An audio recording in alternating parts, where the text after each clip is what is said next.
Hi, I'm Johnny Ray, and this is For Addicts From Addicts. This is also the first phase of 5 Hour Recovery, where we give raw, unedited, real testimonies of people who have struggled with addiction in their past and have, in some way, shape, or form, had to pull themselves out of the clutches of addiction and now live a life of recovery and live a life of helping others. With me today is Bethany, a good friend of mine.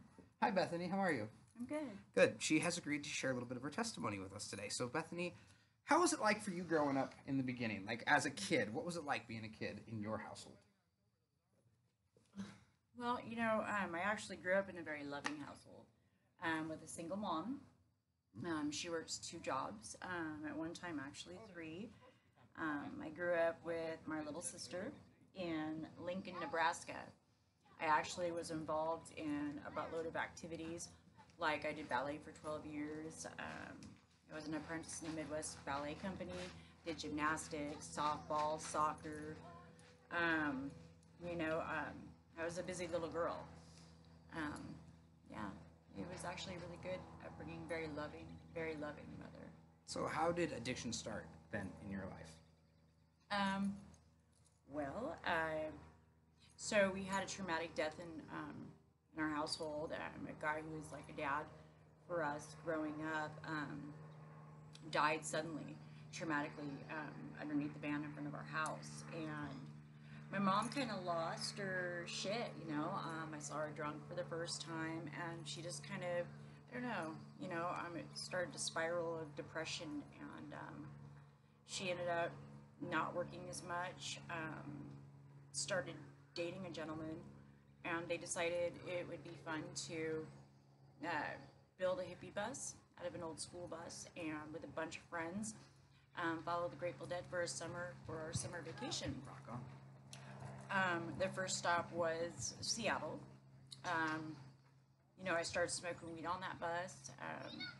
And when we got to Seattle, actually, my mom was kind of freaked out because the guy that was driving it was beating his pregnant wife and was doing acid at the same time. So she thought maybe it'd be safer for us to get off here and be homeless. So that's what we did. The guy she was dating got off with, and he was a fisherman, had experience doing that. So perfect place. So, we started out sleeping underneath the Alaskan Viaduct in what is Tent City, but back then it was just nothing more than like 5 or 6 people. This is coming from a couple little girls and their mom living in Nebraska to Seattle, Washington, living homeless underneath the Alaskan Viaduct. My mom had to stay up all night to make sure the rats didn't eat through our tents, and you know, they bite people. At one point we took our tents and went to Myrtle Edwards Park and actually had our tents inside the bushes there. And it was really cool at that moment, right? Because my sister and I would wake up every morning and go stand on the rocks and look at the water and be like, yeah, this is like so cool, you know? Until a park ranger came, and he was really nice, and he like found us in the bushes in our tent and was like, you guys can't stay here. So big change, right? We were homeless for a while. Then we moved into a little place in downtown Seattle on 3rd and Bell. It was called the Marvin Gardens Inn. And it was across from a park which was known as Needle Park. It's now a really nice dog park, but back then it was not nice. It was actually really quite dangerous to walk by that park, um, especially a young female by herself. And we had to do it. It was where we lived. It was life, and actually we made the best out of it. My mom ended up meeting a gentleman who I call my dad today, and she broke up with the guy that we came here with because he ended up being an asshole. She ended up dating Marty, who I call my dad, and he was from Ballard, and he was a merchant seaman and was on ship, and we ended up actually moving in with him to kind of the Ballard area in North Seattle. Started going to high school at Ballard, and that's pretty much when addiction for me started with marijuana. Um, I my parents had an abundance of it, and I always seemed to somehow come across a lot of it. So I would try and get rid of it at school just for fun. And I actually prior to coming here, when on my 13th birthday, I drank for the first time, blacked out, of course, on Zimas. It's a lot of fun. Right on. Woke up with my arms around the toilet, in the bathroom, and At guys 13? yeah, and guys were like peeing over my head and stuff, and I'm like, dudes, what? Fuck. But it was cool, right? Because that was like right around when I stopped doing the beauty pageants, stopped doing the ballet, stopped doing the activities, because of course we had that traumatic death. Mark died. My mom kind of lost her shit, and transitioning through all that was really, really hard. It was heavy. As a child, I didn't know what was going on. I don't think anybody did. So then when we came here, and I had experienced smoking the marijuana, I hadn't quite fully started numbing myself all the time. But that's kind of like when it started, right? And so we're living in North Seattle, Greenwood, Ballard area. And my mom, for the first time, it's not just, I'm seeing drugs, like more drugs going on. And, everybody loved my parents, so they'd show up at our house and, with like a bag of mushrooms once and a bunch of people I didn't know, and that was cool. I'd do acid from time to time, just like drop a hit and go stand in the mirror in the bathroom and just kind of check myself out, right? Just being a kid, but not knowing really what that meant anymore. I really didn't know what the hell was going on. I knew that. So it started out with booze, started out with weed and booze. Mm-hmm. Started doing hallucinogenics. Yeah. Okay. Oh, yeah. Just curious, just trying to lay it all out. Yeah. Well, then, and my parents actually were, had lots of drugs there. Their friends had lots of drugs there. So, my sister became the child that ended up just being super responsible, sticking in school, getting really good grades, sticking it out. I, on the other hand, wanted what you had. I wanted to be a part of things, and so I saw him. I just go up to people and say, "Hey, this is my dad's house. I want some of that." And then I started, snorting cocaine, snorting crystal meth, doing freebase, mm-hmm. And because it was always at my fingertips, I didn't have that come down of, and of course at first you never do, like need. Like that wasn't where my addiction went right away. It was like little princess fair, kind of la la la. This feels really good, and I don't have to worry about it. It's always right here, so I'm not stressed. It's just making me feel good and always right here. And yeah. And so immediately I had a tolerance, and I was hanging out with the big kids, and I don't know, it was very unsafe. It was very unsafe, very scary.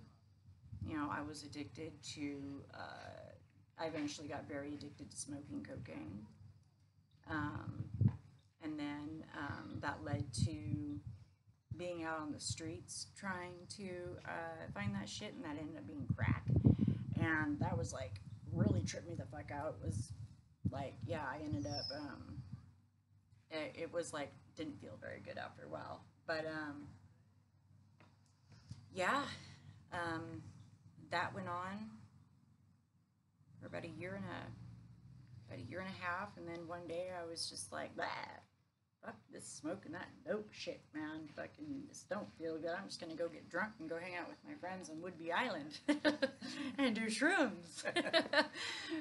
Replacing one with the other does not sound like that much of a difference, right? It was a different lifestyle, a different group of people. My parents, we of course lost that place to live. My parents ended up living in motels on Aurora. At the age of 16, I remember I was walking down Aurora, and this guy, this big Suburban, and I just remember he was this big, heavy-set Mexican guy, right? And he kept going around the block, and he'd just point his finger up like this, one. And I knew what that meant, and I'm like, no, dude, no, I'm good. And he kept going around the block, and finally he raised $500. And I looked at him, and I said, "You asshole, I will call the cops on you, leave me alone." But that's what I had to that's what I dealt with, you know. So at a very young age, I knew to a survival skill was just being genuine, being authentic, keeping it real. Because at that point, I was very teeny, very small little girl, you know, small woman, little girl actually. I wasn't, I never really was wanted to call the cops, but I had to let you know that it was not okay, that I'm not like, leave me alone, back off, you know, stranger Boundaries. danger. No, stranger danger. Oh. Like, I'm very aware at this point, you know, my parent, there was like a lot of big drugs going on at my parents' house, and people would have guns, jump out windows. You know, people were going to prison. I'd seen a lot of bad things. I knew people were capable of doing bad things, and I knew that my only way of being safe was just letting you know, no. But you And put up boundaries to let people know, right? I don't- Ahead of yeah. time, did you talk to them specifically and give them?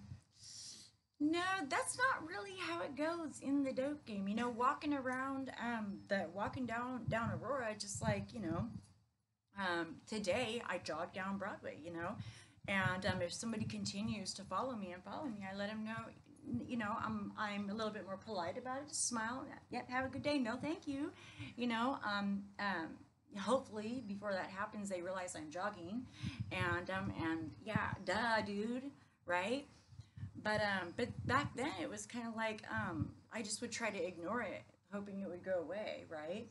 Think because that's what you would think people would just, but sometimes they don't just go away.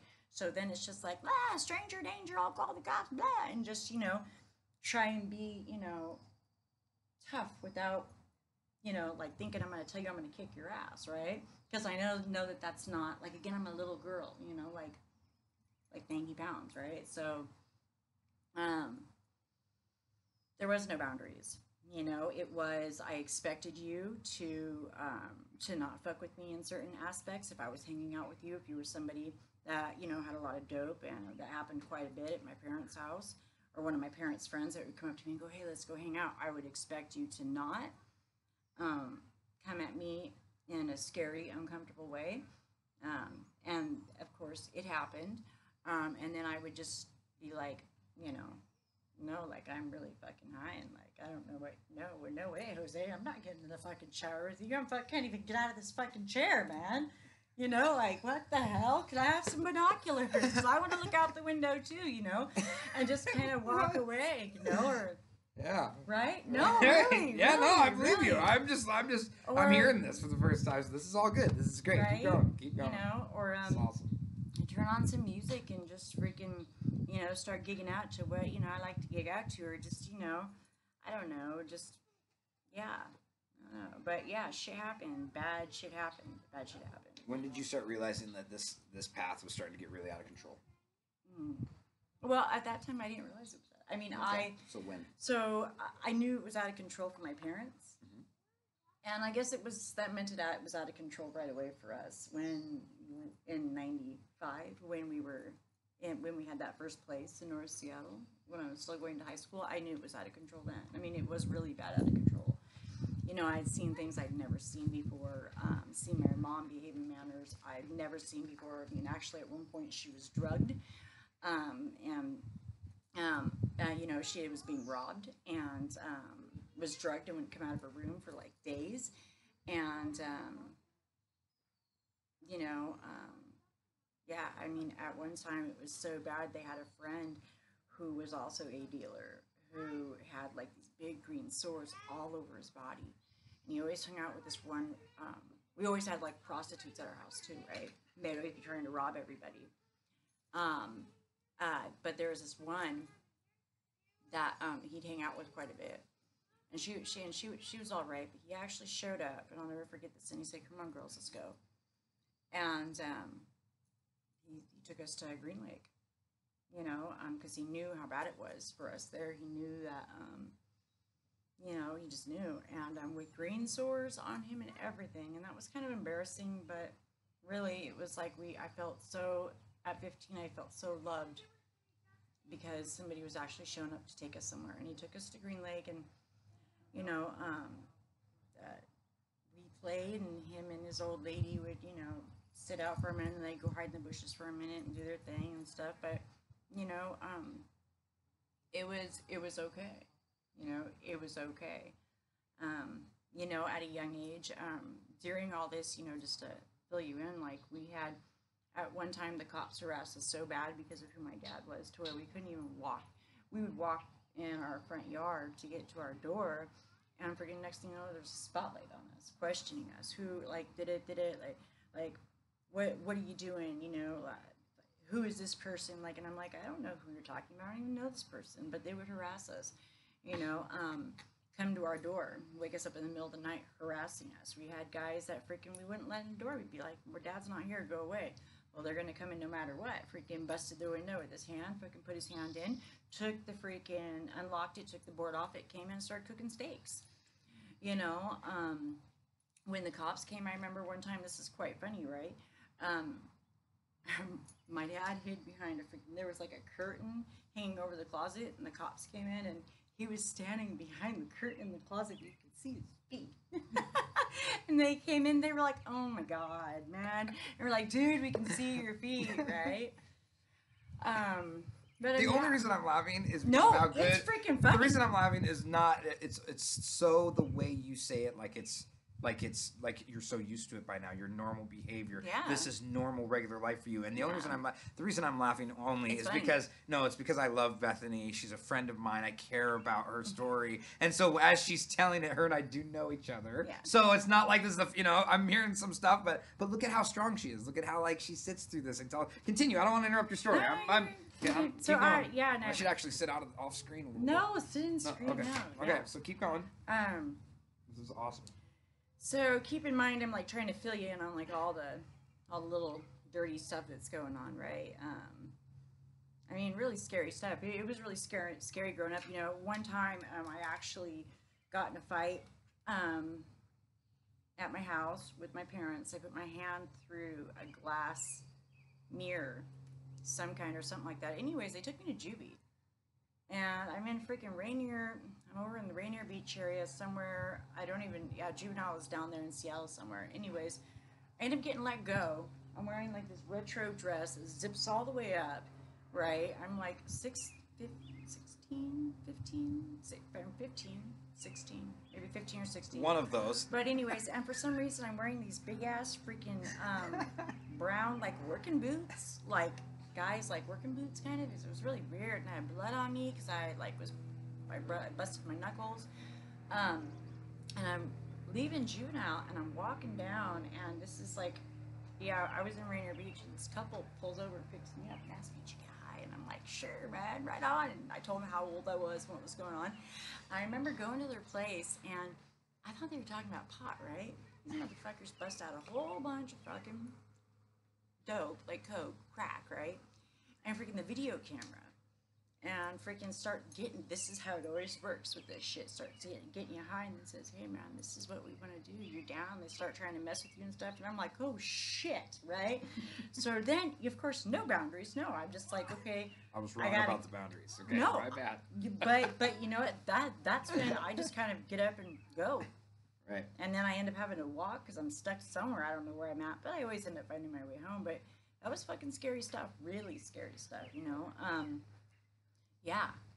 It's always after they get you really good in time, and they're like, "Oh, you want to do that?" You're like, "Whoa, no. Like, didn't I tell you?" Like, yeah. Dude, I'm only 15. So, after that, what happened? After juvie? No, well, you know, I never actually, I just got there and then got released, but... Okay. So anyways, that was just one of my really scary experiences, all that addiction, you know, that life brought me to, right? As a child living with a mother who, okay, so mind you, in Nebraska, I wanted to be a professional dancer. I did ballet, jazz, tap, and modern for 12 years. I actually, you know, I was an apprentice to the Midwest Ballet Company. Last year I did it, Nutcracker Ballet. I was in the Wizard of Oz Ballet. I wanted to dance professionally in Chicago with Hubbard Street. You know, I won Queen in 5 different beauty pageants. I played soccer. I did gymnastics. You know, I played the saxophone. I had drink. You know, I I was a young woman who had an idea of who she was and where she wanted to go. And dancing was my thing, right? When we came here, all that was like done, right? Um, and that's okay. That's okay. Back then, I didn't know it wasn't okay. I knew that it hurt, and by the time, like, so after the whole living in motels, and I think I was 16, I ended up meeting a guy um, throughout that was a friend of one of my mom's friends. Anyways, we were down at the Greenwood Parade, and he ran into me, and I guess he liked me for a while, and he had stopped smoking that shit and ran into me, and I told him, yeah, I'm not smoking that shit anymore, and so he was like, let's go hang out. We ended up hanging out, and then bam, we lived at, he had a house in Greenwood, with this other guy who was really cool, and it was a big house, and so, me and my mom, my sister didn't have anywhere to stay at that time. Everything was all fucked up. We ended up moving in there. Um, that he was actually a decent guy, not a bad guy at all. He was 11 years my senior. Um, so he made music, like he made like the beats. He had like a studio downstairs, and so like he used to break dance, and he had friends that came over, and they rapped, and he would like make the cuts, and so that was really awesome, and he was really talented. However, we were both addicts, and also alcoholics, and he was a very violent and mean alcoholic. Um, and you know, we weren't doing the hard shit anymore, because like he actually like had a job, and my sister was going to school, and my mom was just started going to meetings. There's like of Narcotics Anonymous. There's this place called the Java Club, the Up and Down Club, and the 449. And she used to go there, and she was trying to do something different. So stuff was all right for a minute. However, my alcoholism became very loud. Um, I didn't. Again, I don't even remember what I was feeling. I just knew that everything kind of felt crazy. And also, I was 16. I was having fun, right? Um, he started to would drink more and would get violent. Actually got violent with my mom and my sister. That made me very angry, and it made me continue it. Wanted to continue to drink, because at this point now I just don't even. I mean, I'm there because I feel like I have to be, right. Um, I feel like I have to be, and then also, I mean, I I love the guy, you know what I mean. I did, and he was a good man. But my mom never. She ended up, depression really kind of settled in with her really bad. She, coming from where we come from, in a hardworking family, not around addiction, not having that in our lives, period. Woman that worked at one time 3 jobs, to putting us through everything that we had been put through. And now, living with her daughter's boyfriend, being put down all the time. Jim and Kelly both put her down, told her what a lousy mom she was, and she felt really bad. She felt really bad, and she stopped going to those meetings, and she was doing really good. Let me tell you, she was doing really good when she was doing that. She even, I thought it was so corny. I was like, she's like, come to this. It was the NA Easter picnic. I remember she dragged us to one year, and these guys came up and they called her mom, and they got to meet some of her friends there and stuff, and she was really happy. But she ended up. My daddy's not my biological dad, but he's my dad today. Ended up coming back into her life because they were apart for a minute. And she just kind of sank. She stopped going to meetings, and I don't know. She just, I know that she had some slips and would come home late, and the guys would just beat her down. You know, say, you're just such a bad mom, and just say that to her. And she just, man, she was so fucking felt so bad.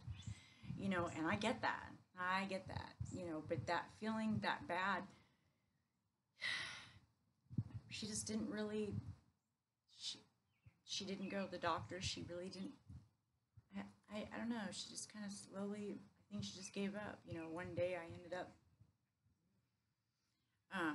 She wasn't feeling good, so I took her to the hospital. And I said, "Man, you know," and she's like, "Cannot hold." She's defecating on herself, man. I mean, this is like bad. And they're like, "Well, listen, with the insurance you have, unless it's life or death, we can't keep her." And I took the nurse aside and I said, "Ma'am, she's defecating on herself. Like, I can't. Like this. Like what?" And so I brought her home. Hospital says they tried to call us all the next morning. Well, we were dealing with what happened that next morning. The next morning, you know, Marty comes in the room and he goes, "You need to get up. You need to get up. Something wrong with your mom." And I said, shit, right?" I thought he was just being exaggerating. And I go in there and she's speaking in tongue, you know, just going blah, blah, blah. You know, I look at her, I'm like, Mom, you okay? Mom, you better stop this. You know, I'm going to call 911. And she's not like doctors, you know. She wouldn't stop.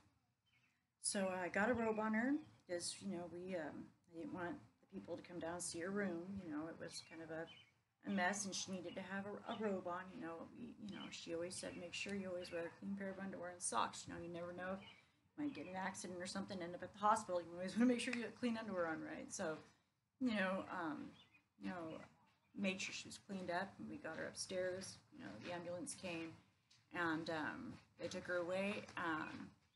We had found out that she had had a staph infection. It was life and death. And because it was not treated, it ended up depleting her system, and her body had a stroke that morning, and her brain had hemorrhaged. So after 3 days, being the next of kin, I had to make the decision to take her off life support. And, you know, that's when I remember, I can tell you right now, I had the conscious feeling of, oh my God, okay, I got to take care of my sister. She needs to have what she has, so I'm going to go have this job working as a caregiver, taking care of the family my mom was taking care of, right? So I can support my sister.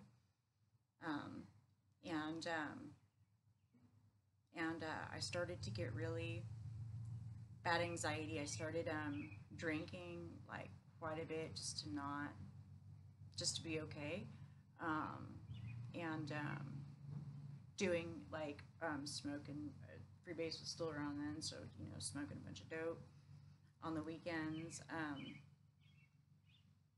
and that continued to get worse. But you know, I remember in the fetal position crying. I wouldn't leave the house. I was so afraid everybody knew I had ruined my life. At that point, my mom was dead. I had just turned 18 when she had died. I hadn't gone back to school. I was an alcoholic, full-blown alcoholic. Like, my mom would actually hide beers for me because when I'd wake up, I would be shaking so bad. I could not function without a drink. I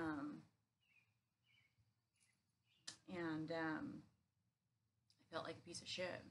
You know, I felt like everybody knew I wouldn't leave the house without a baseball cap on because I didn't want anybody to see my face. I felt like I was just a piece of shit. So now I'm feeling like an adult. I bring my mom back home, bury her in Nebraska. You know, still with the same guy. Eventually, I think, I had just turned, it was after I think I recently turned 21, and my sister and I moved out. I finally left him.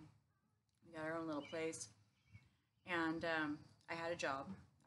That's when I started working for a timeshare, and did that as a career very well my pretty much whole adult life. But anyways, I was, you know, drinking on the weekends, doing lots of drugs, you know, just kind of partying and getting by. When did your son come into the mix? 2005. Don't mind me asking. No, yeah, I'm sorry. I'm just No, it's wonderful. It's great. Yeah. You got a son. It's weird seeing myself too as I'm talking. It's like kind of trippy. I love it. It's great. So yeah, so that went on until I did have my child. When I found out I was pregnant, I stopped using, started independently contracting for the timeshare that I'd worked for a while out of my home, and had actually a little place for me and my son in Everett, and was doing quite well. After I had my son, that ex of mine came back in the picture. He had found out, I had a child and wanted to come see me, and showed up and was like, "Hey, I'm doing all good," and he was, and they still had the house and everything, and told me he changed. So I ended up getting back together with him, finding out that he was actually, that's when the big Oxycontin thing happened, and he was like pushing, like his friend had broke his back, so he was pushing like 12,000, maybe more dollars. I'm pretty sure more of those Oxy 80s. And so I got addicted to those for a minute. Ended up getting on methadone. Talked them into 150 milligrams a day. Yeah, I couldn't even keep my eyes open, but I got to drive with my son home after dosing every day. You'd think that wouldn't be safe. No, it was not safe. It was not safe. It was not safe, And then that became, I found, was like, fuck you guys. I'm a slave to this. I was on that for a few months, and I said, fuck that. Stopped, got off that by doing a bunch of coke. And we hadn't really been going down that path, but let's see. I ended up we ended up going on that path. My son, I had breast surgery. They found an infection in my breast, and I had from breastfeeding. So I ended up having to have breast surgery and had that removed. And I was on a buttload of painkillers as well. And so that kind of started a dark little road for a very short period, but it did start. And then I moved back in with Kelly for a short period of time. It became very, all of a sudden, I could not take care of myself, and I did not feel like it was safe for my child. So he went and stayed with Crystal and Marty. He was a lady that my dad is with, today. And I went to treatment. I left him, and they packed up all my stuff. That was 2005. Later end of it, that's when I first, when I got out of treatment, I went to Narcotics Anonymous for the first time. And I remember walking in there thinking, you guys are a bunch of jackasses. Just a bunch of people crying that lost their connection. They weren't the cool kids. They didn't know what else to do, so now they're sitting around. They probably lost their kids, just a bunch of, crybabies, right? But I need to just get my head on straight, because I'm not ever going to not use. I mean, I'm going to use something, right? That's normal. So I ended up going to my first Narcotics Anonymous meeting at, it was the day, it was Hope Beans. It was out where the Java. So this is as soon as you got out of treatment? Yes. You had heard about Narcotics Anonymous previously from your mother way back in the past, right? Yes. Okay. Yes. Okay. Yeah. So I went to my first meeting, and I remember this guy came up to me, and he was so freaking friendly. Everybody was out on the camp out, but he actually didn't go that year, and he came up and he goes, "Hey man, your kid's so okay. Don't even stress about it. And if anybody gives you a hard time, you just have them talk to me." And he was the nicest guy. He's a really good friend of mine today. So I came around, I didn't really know what I was doing. I didn't really understand what addiction was still. I kind of just, it was like, just getting by, I'd go back to work, trying to get shit in order. Eventually, stuff got really good.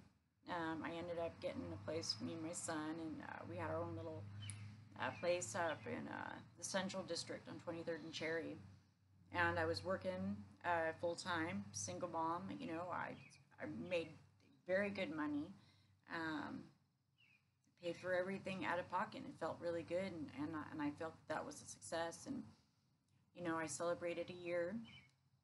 Um, you know, I had I was working the 12 steps, not through. It was through a different book though. Um,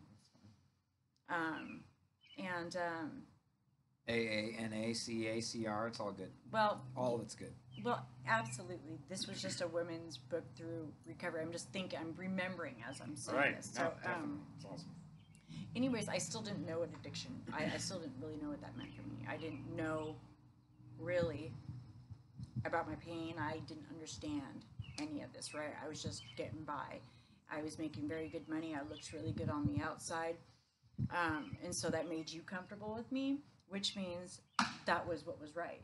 You know, my son was very well taken care of. I didn't get assistance from anywhere. Nobody helped me pay my bills. You know, I had a new car. Everything we were good, right? And one day I was sitting out on my front porch, and I was like, you know, I'm just gonna have some wine. It's all Uh-oh. right. And that led into me Oh, smoking no. dope. You know, and that hurt really bad. It hurt really bad, and I did lose my son for 30 days. That was very scary.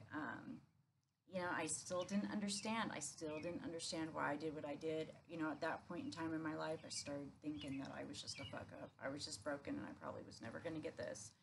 You know, I was dating a guy who was secretly relapsing the whole time, and so together, when he was honest with me and I wanted to indulge with him, I ended up using brown for the first time. Heroin. Yeah, we lost everything. We had, you know, and I believe he had a Range Rover, a sports car, a boat. We had a house that we picked out together overlooking the water in Edmonds, you know, and just gave it all away. Literally. You know, I remember thinking, God, this is just so good. You know, it's okay. We can use a little bit together. Shit, we make freaking over 150,000 a year together. We got everything's cool, man. We're the all-American family. It looks good on the outside. We can mess around a little bit. We're different, you know.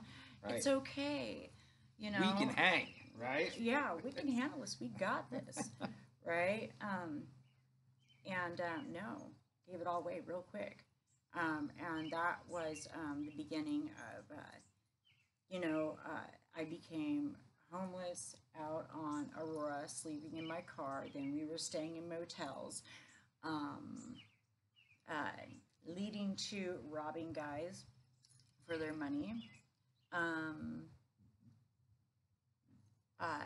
Seriously, I'm robbing a lot of people for everything. And then he went to prison, and I continued to put myself in very bad situations because I had a full-blown heroin problem, and I was smoking lots of cocaine.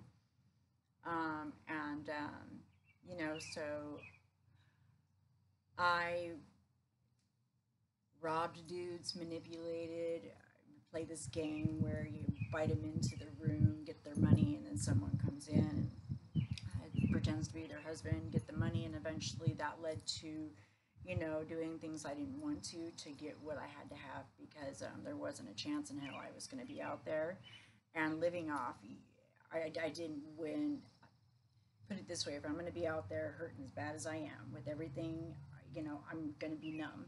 I'm going to have lots of dope. And the only way to do that is to make sure I do that. And so that means that I'm going to go out there and freaking get in as many different cars, trucks as I can. I'm going to throw stories out there. I used to throw a lot of the time, believe it or not, I just told the guys the truth. I said, man, listen, this is what's going on in my life. This is what happened. I'm a full-blown addict, and I just need some help.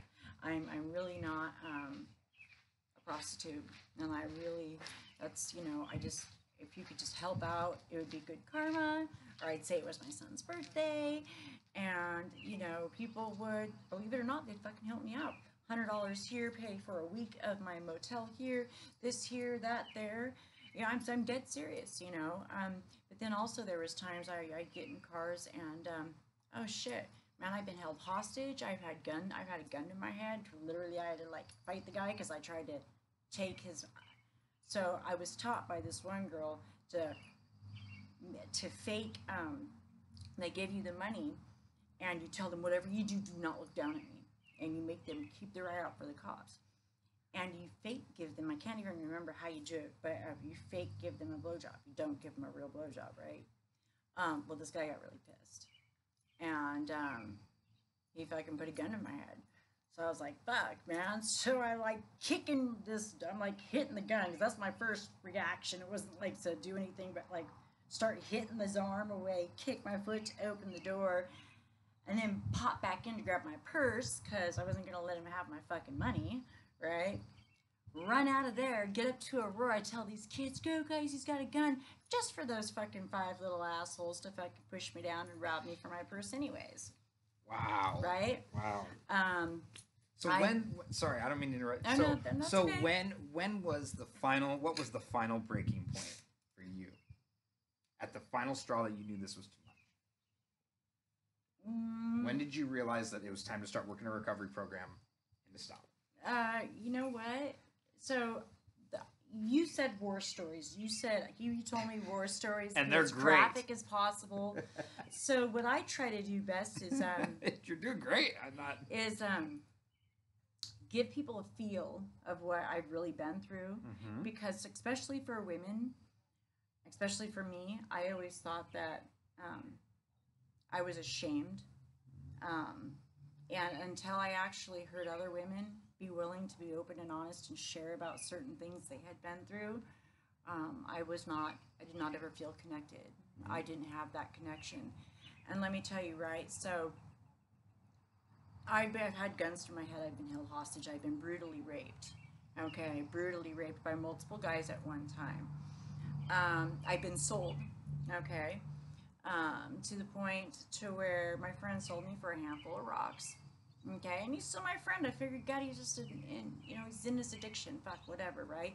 The guy looks at me and he goes, "You don't know what just happened, do you?" And I said, "No." And he goes, "Where'd your friend go?" I said, "I don't know." He goes, "You didn't see the handful of dope I just gave him?" And I said, and he goes, "So see, here's the deal. I'm gonna give you this hit, but because you're a nice girl, I'm gonna give you a choice. I'm gonna give you an option. You smoke this dope. You're sticking here, you're fucking me, you're fucking my old lady, you're letting my friends fuck you, you're letting us do whatever we want to you. You belong to us. Or you can get up right now and you can walk out, free to go. But your friend sold you to me." And I said, okay. Got up and I walked out. You know, on my way out, I got socked in the face by his old lady. Fucking black in my eye real good, man. She was a boss, too. She almost knocked me out. But, yeah, so I've had some scary shit happen to me. I've been through some scary shit. You know, I had a friend who got her fucking head cut off, you know. I've literally been held hostage. I've literally had all those bad things happen to me. And, you know, let's see. After I got off the streets, like, so we went into addiction. We lost everything. My son went and stayed with my family. The guy I was dating went to prison. I had people that cared about me, helped me get into treatment. I got out of treatment. I went and I stayed in an Oxford house. Got everything back again real quick. However, I wasn't connecting. I was not willing to get vulnerable. I was not willing to get honest with even myself. So when I would go to see my son, and he would cry or be angry with me, or my family was angry with me, or he couldn't come live with me right away because what I had done in the past, that pain would hurt so bad to where instead of me working some steps, going to meetings, and taking direction from someone else, I was alone, and so I would end up seeking comfort in, I'm just going to go down to the motels and get a 20, see my friends, you know, chop it up with the homeboys, you know, because they know me. And then, of course, I would lose everything again and have to figure it out. You know, the pain continued, and And what seemed like forever wasn't, but I ended up right back out on the streets on Aurora. And my only thing was, as long as I woke up with $1.50 in my pocket to get a drink, because I knew that as long as I had my drink, I could make it through, right?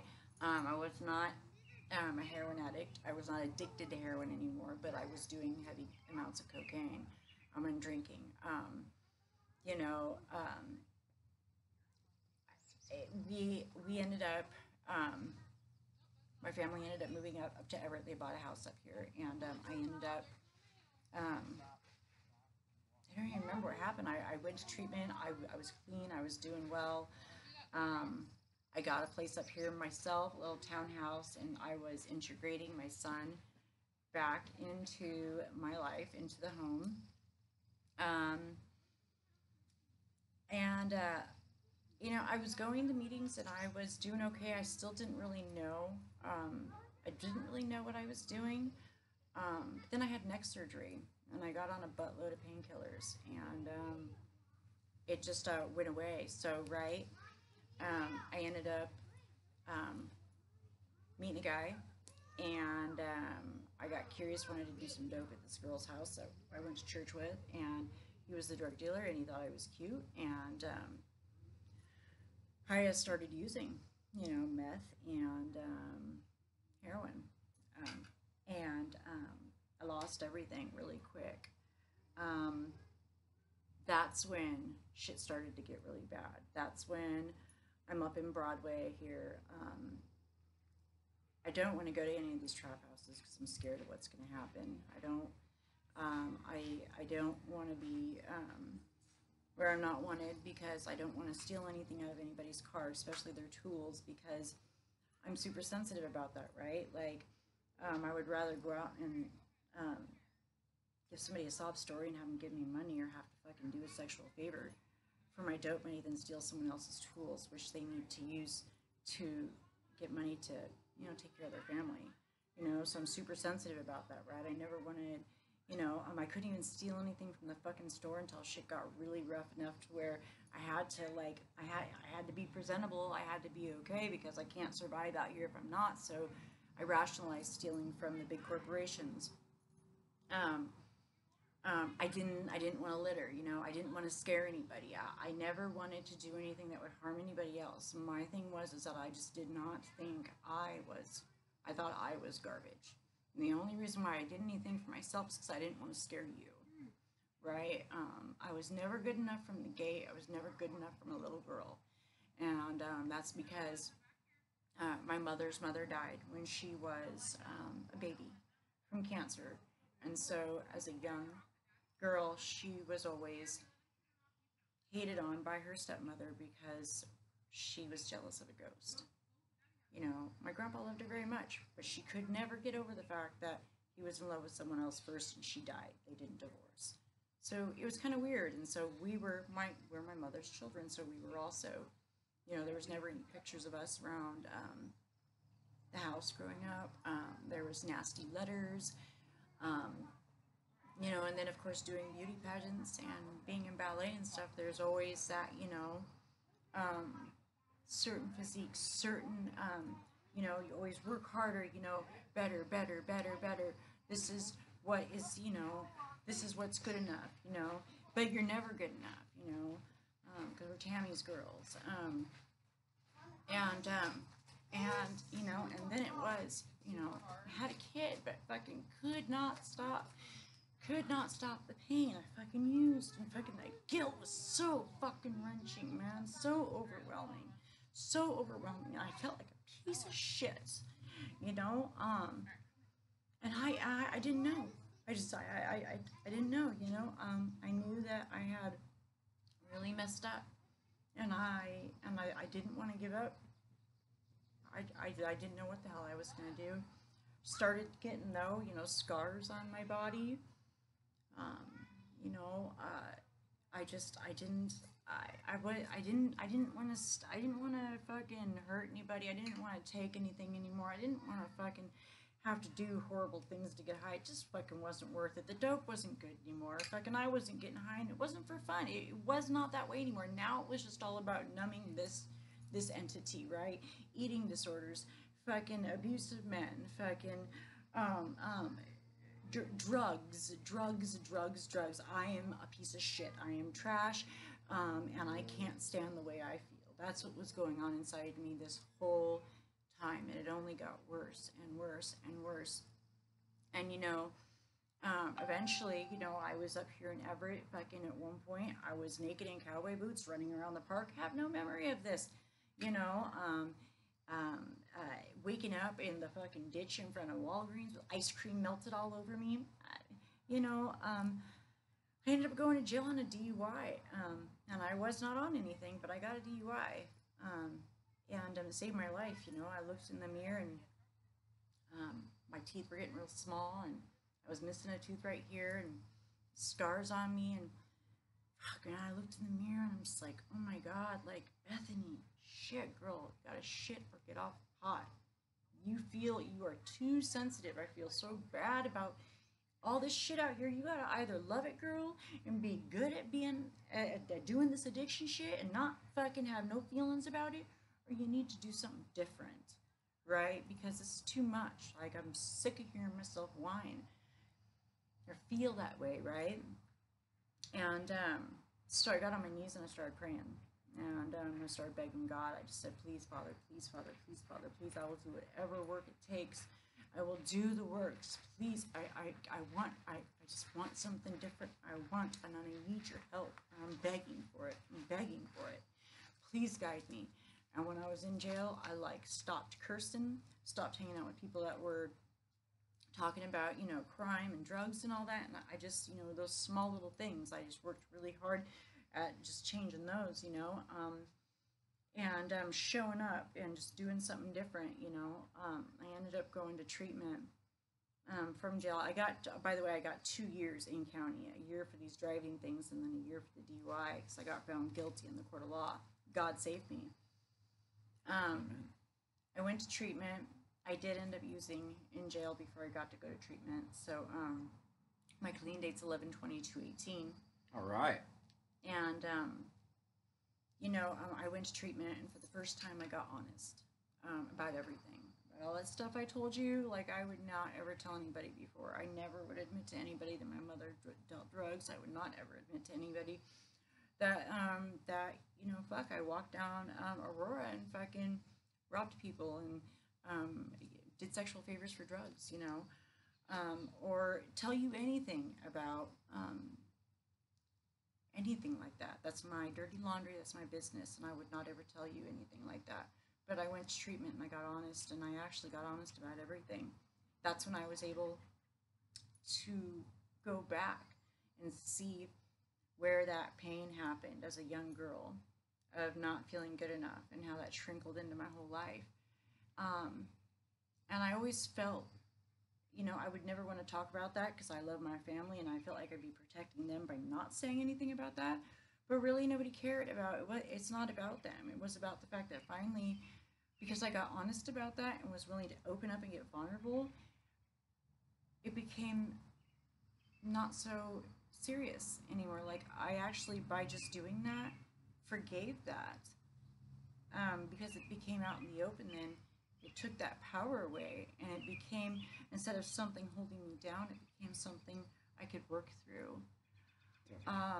And I saw that, and I grabbed on for it for my life, right? So when I got out of that treatment center, I didn't turn myself into jail, because I was on just a leave, but I was supposed to come back, because I thought I could just go to my court date. And I kind of knew maybe, but either way, but what I did do is, as soon as I left that treatment center, I went and I got signed up for IOP, and I started going to Narcotics Anonymous meetings. I went in front of the judge, and she told me, she goes, I see all this work you did. And my attorney was worried she might throw me back in jail because I didn't turn myself in. She goes, I did this, I gave you that amount of time because I didn't see you doing anything to change your life, and I was afraid you were going to die. You needed a wake-up call. And she goes, I see all this good shit, this good work you're doing, so I'm going to suspend the rest of your time. Sounds like another gift your from desire, God. yeah, to change. And, you know, I still was grabbing this recovery thing by the horns. And, you know, I got a sponsor right away. I started, reading the literature so I could start my steps. I got a home group. I started service. Um, I started taking care of myself in ways that I'd never done before. I started doing it from the inside out. And, you know, it's been hard work, you know. Another thing was I went and I got my teeth fixed, right? I had to go time without, though, any front teeth and no bottom teeth at all. And I thought that would be a deal breaker because I have some ego behind that. You know, I always had perfect teeth. And I was scared. So, you know, what I did is as soon as I got my teeth pulled, I ended up going to a meeting wearing a mask kind of on my face because I had blood. You know, I was numb. I was drooling. But I needed to know that I could show up no matter what. And so I did. And I shared about it, you know, because that was the only, I knew that I just had to set everything aside, get out of my own way, and just do it like nitty gritty, and that is what I did. You know, I have continued to share my truth, be vulnerable, you know, kind of get raw and naked. That is when I will say that is what I have left. That is, I think for probably a lot of us, being that in addiction, it was, and most of my life was manipulation, smokes and screens, right? Because I didn't really know, I didn't want you to know me, I didn't want you to see the pain, and I wasn't willing to really face it. But so what happened was, because I exposed myself, because I decided to take my direction from, I go to Narcotics Anonymous. I have a sponsor through Narcotics Anonymous. I work the steps, and I have worked the steps through Narcotics Anonymous. And what happened was getting completely vulnerable, naked, and raw, and truthful. It's exposed those things, and all of a sudden I was able to connect with other people in the program.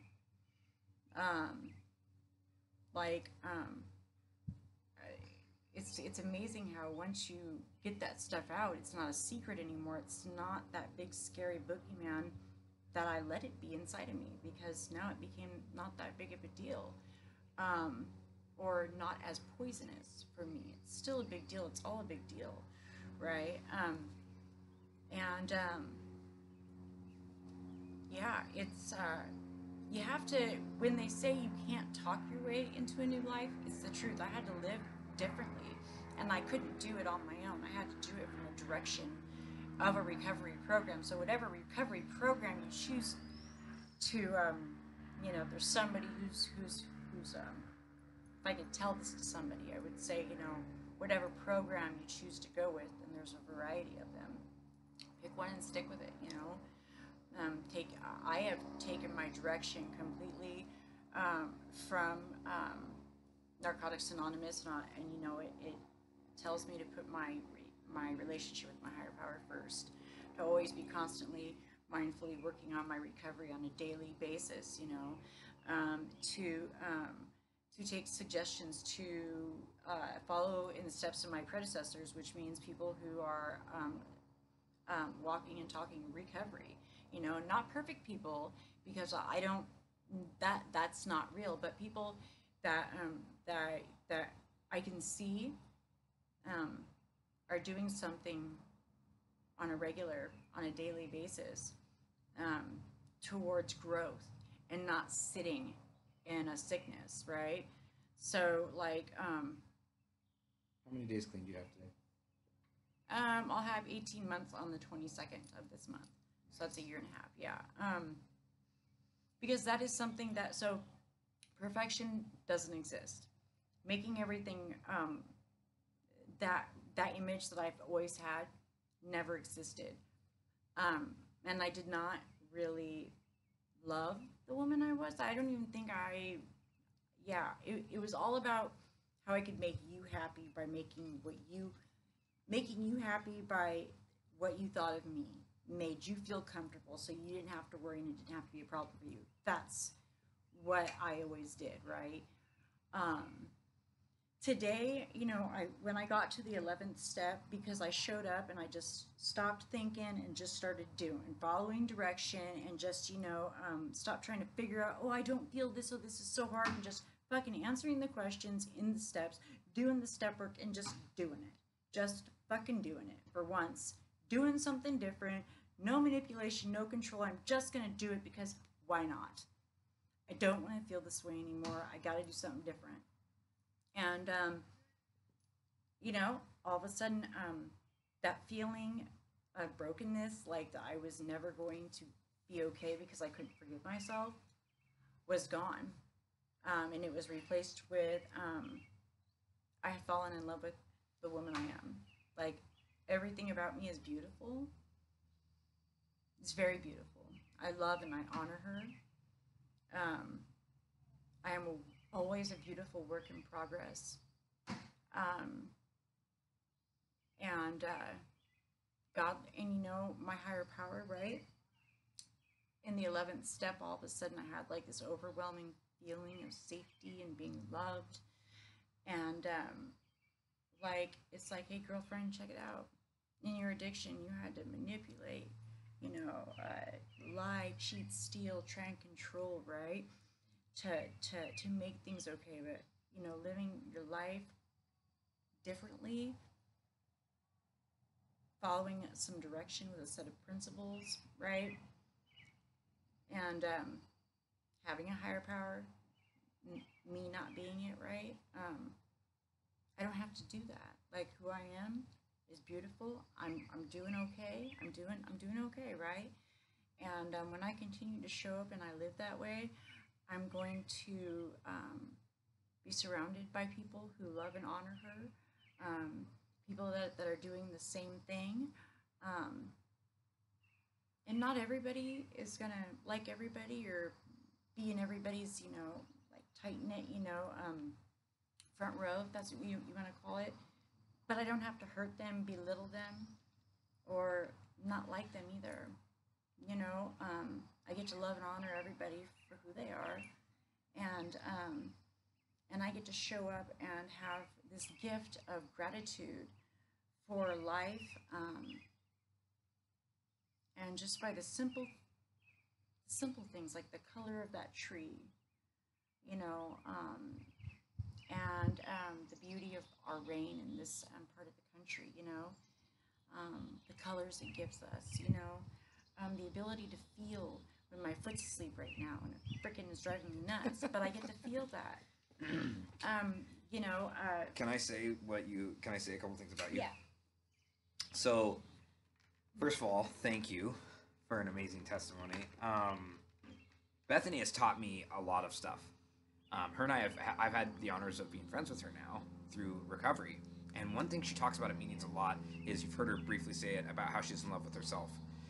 She is now welcomed and loves herself inside and out, and that's what's taken her to be able to help others in recovery and help people through service. She's taught me that. She's taught me that that's what matters. What God's view of us matters. What others' view of us is not important. What we view of ourselves and being in love with ourselves is extremely important. She speaks at detox facilities. She speaks at treatment facilities. She helps young women in this program. She is out there every single day being a service, being a secretary, talking to people and helping recovering addicts. And that's what her story, without her transformation, without her story, none of that would be possible.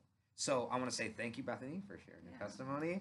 And if you are more interested in more of these stories, subscribe at the bottom. You can comment on the story below, and we'll share more of these. I'm Johnny Ray. This is Bethany, and this is 4 Addicts From Addicts and the first phase of 5-Hour Recovery. So thanks. Thanks, guys.